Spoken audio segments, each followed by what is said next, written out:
My,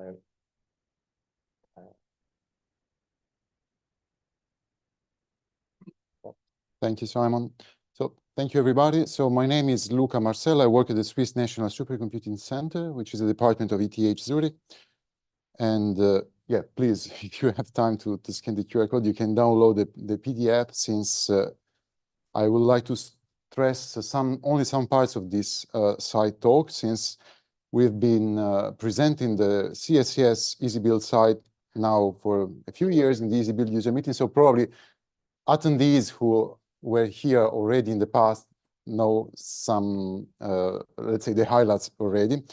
So I will start with the EasyBuild timeline at CSCS, quick overview of the CSCS HPC systems, then how we actually provide EasyBuild for CSC users, and then I would like to stress during this presentation the EUM user environment, which is the work of my colleagues Ben Cummings, Simon Pintarelli, who is in the Zoom audience, and other colleagues.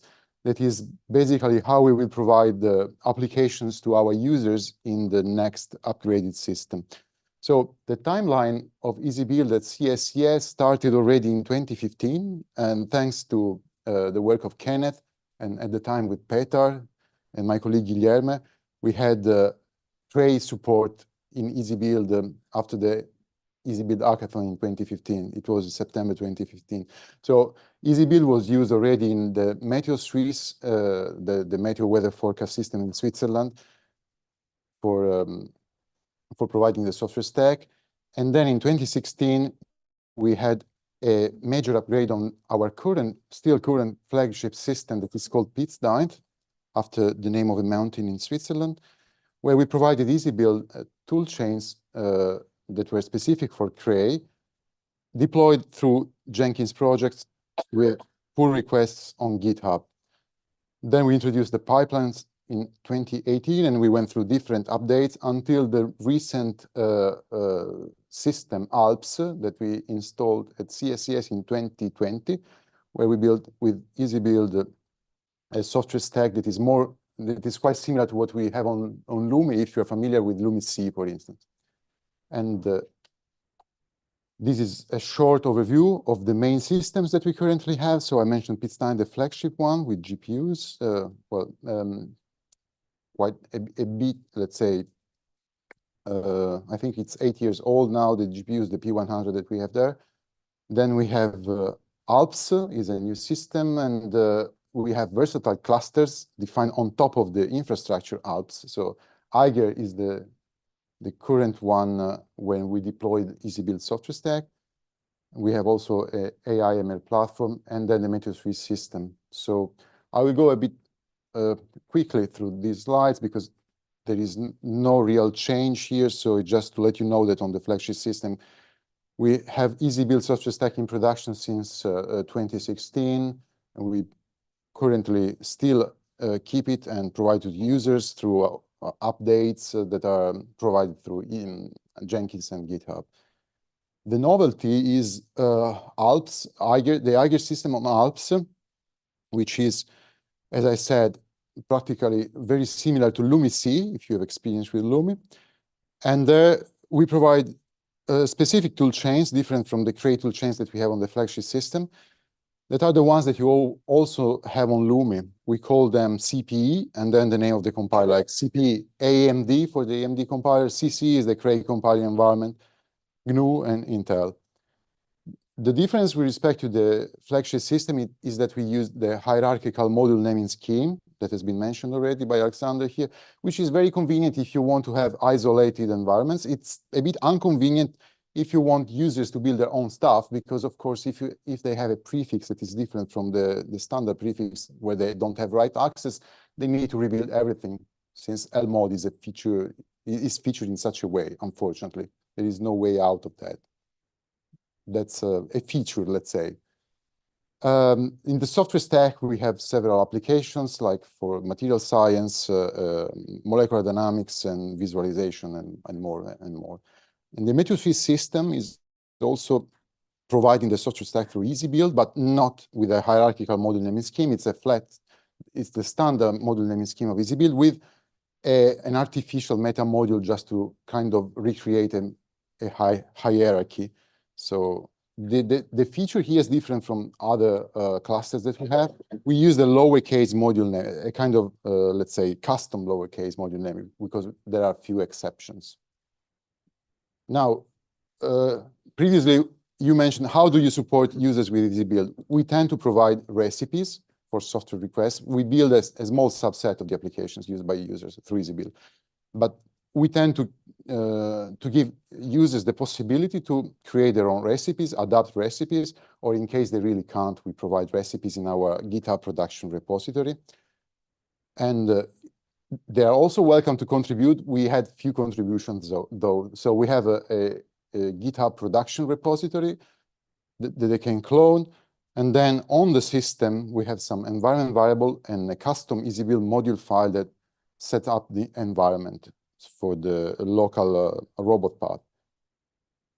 On top of that, as I mentioned, we have a Jenkins interface with continuous integration that goes through the different steps like deploying, testing, checking, and updating the easy configs.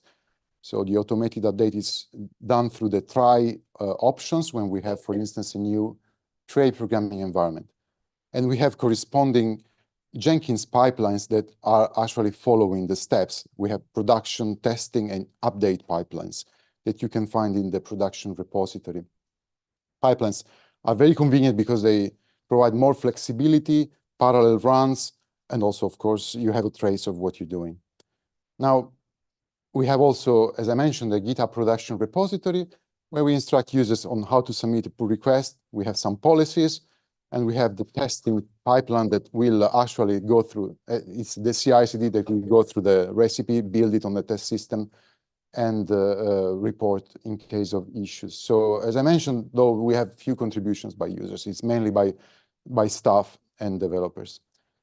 These are just screenshots of the Jenkins pipeline, so I'll go quickly through that. And this is the update pipeline that we divided in update stage, Jira, because we use Atlassian Jira with the automatic creation of issues in case of failures, and then the GitHub stage that will submit the pull request.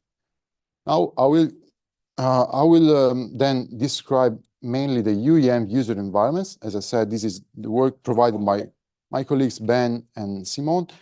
And this is the way we will provide the applications to our users in the future system that hopefully will be in production over the summer, the next summer. So the background behind the change is the fact that typically on Cray system, you build software stack on top of the Cray operating system and the Cray programming environment, so COS and CPE. So for instance, as CSCS staff, we provide a software stack to users, and users build their own applications on top of that. So there are multiple layers. And if you, as you can imagine, as soon as one of these underlying layers will change, sometimes also recompilation is required, especially with an operating system change. In addition, anytime there is an issue in the Cray programming environment, you need to submit a case to Cray before, HPE now, and that it takes a while to get the fix. And typically, we don't actually manually intervene, so we don't modify manually the CPE. We wait for Cray to provide the fix. And all let's say, together, these things might create a delay of months in order to apply a fix in production. And so Ben stated correctly, I think that the one-size-fits-all model really does not scale, because you can imagine how many use cases you have to support and how many issues you might find in a Cray programming environment. So the idea was to create a user environment that is as simple as possible. So users will log on a minimal environment with a minimal set of dependencies of the user environment, and mainly the Cray operating system, the Slurm workload manager, plus the runtime container and some drivers, of course, like for instance, the CUDA driver. And it's up to the users to load one or more user environments on demand, so whatever they need. The choice of the users is still the possibility to go for the classic Cray programming environment. We have created a Cray module file for that. In this way, they have the traditional Cray environment, or they can load CSCS provided images that will recreate a certain user environment. It is also possible for users to build their own environment, and this will happen only, I think, with advanced users. So each user environment is just a single image file, which is shared in an Artifactory. So it's not on the Last.file system that is used for running. It's not on the cluster.file system. And the main feature is that environments are independent of one another, and they are independent of the Cray programming environment as well. So they are built on top of the base image operating systems, LERM, and runtime container environment, and not the full Cray programming environment. So they don't need to be rebuilt in case of a change of the CPE. They are created through, the user environments are created through some tools. So they provide a command line interface that is wrapping the squashfs mount command. So it's a level 2 for mounting the images. The EUM'24 is the command line tool, the main command line tool to load the environments. And then they need a Slurm plugin that modifies the Slurm scheduler in order to manage to deploy the images on compute nodes at runtime. That is also provided through a GitHub project. There is also a tool that is called Stackinator that you can find on GitHub that generates the squashfs file, so the images, based on a simple recipe, and it's using Spark, and it's available also as the EUM tool for users in case they want to use their own images. So once the users actually load an environment, it will be mounted in 2 mount points. So the mount point called user environment will load the compilers, the MPI library, and additional libraries like IO libraries or linear algebra and so on and so forth. This can be also application specific in the sense if you want to build a special application, you might need some specific dependencies. Or you can have an application environment that is ready to run a single application. In this case, the image file will provide a scientific application plus the libraries and tools needed to run at runtime. So we have environments for CP2K, GROMACS, LAMPS, NAMD, and so on and so forth. So typical community codes in the material science and molecular dynamics communities. We have also the possibility to have tools in images like debuggers, profilers, and visualization. So the benefits of user environments is the fact that the single file system, the single file, the squashfs file, is actually stored in an Artifactory that is independent from the file system. So the performance that you can get is decoupled from the actual burden on the file system. Then it comes out of a simple recipe, and the only key dependencies are the lib fabric that manages, it's underlying also the MPI library, and the workload manager. So the same image can be rebuilt after a system upgrade. And this is just an example on how simple it is to load things. So once you want to activate an environment, you simply clone the GitHub project, and then you run like a bootstrap script .install -local, and then you have the EUM wrapper available. You can check the status of your user environment, and you can load squashfs files that are already provided on the system. For instance, here we load with EUM start the GROMACS image that will make available in the user environment mount point the GROMACS application with all the dependencies. You can also have modules, because modules are also created, and you just need to activate them because they are available in a subfolder. Quick overview of the Stackinator tool. So the main idea of this user environment modules is, the new EUM is the fact that it's detached from the underlying PE, but the tool that you use to build the squashfs image can depend on you, on your experience. So currently my colleagues use Spark with the Stackinator tool. You can use EasyBuild as well. I mean, it's up to you. The only idea, I think the main message here is to decouple the underlying Cray environment from the actual application environment in order to make it a bit easier and more fast and faster the response to issues that you might find in the Cray PE. Again, the Stackinator tool is also available on GitHub. You can also install it with pip, but the point with pip is that you go on stable releases. If you want the latest release, it's better you go to GitHub. It's simple as bootstrap.ch to start using that as a standalone package. And it's completely equivalent to a configuration that you can perform with CMake or configure. So that there is the stack config tool that will build a set of recipes that you might give in the recipe path. And we have also a system config path that takes the configuration of target cluster, because we have multiple clusters on Alps. The last step that you need is the install step. We have a wrapper and that actually provides a reproducible build, so improves portability by removing all environment variables that might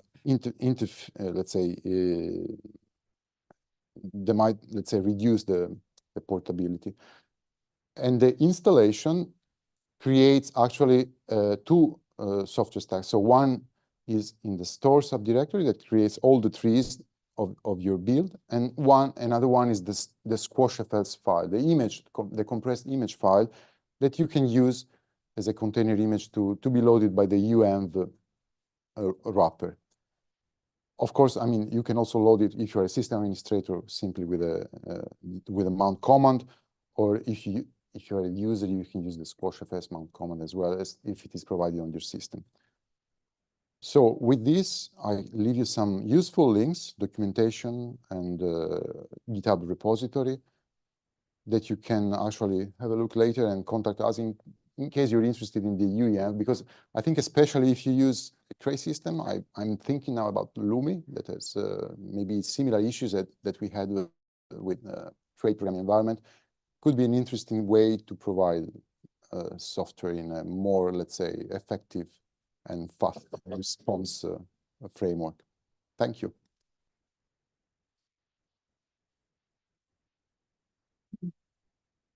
Right, thank you, Luca. Maybe just a quick question while Todd gets ready.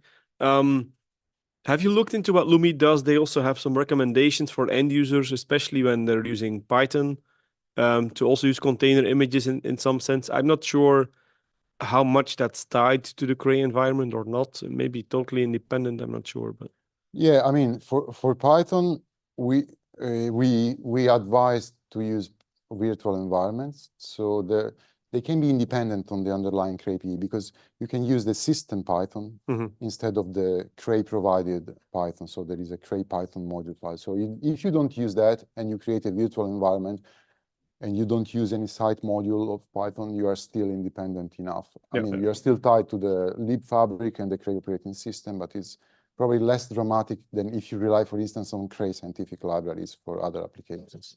That's actually our main source of problem. Typically, the Cray MPI and the Cray libsites, called the scientific libraries of Cray, that in the past were actually affected by bugs that it took months in order to have a fix. So this is one of the reasons to decouple the actual application environment from the Cray programming environment. Have you heard from HPE on what they think about this? Because it seems like you're dancing around some issues with their software stack.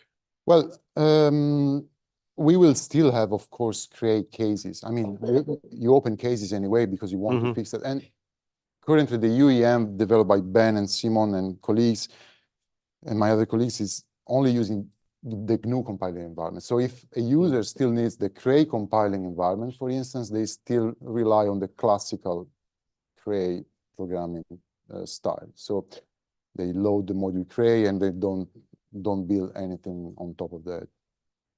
So I think we will keep both ways, and depending on, let's say, the user's preference, they can have a choice. At least giving them a choice is a step forward. Yeah.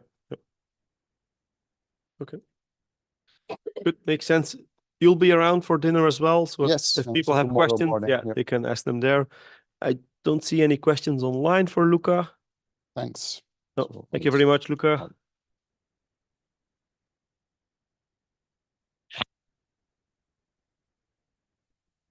And the stream as well, right?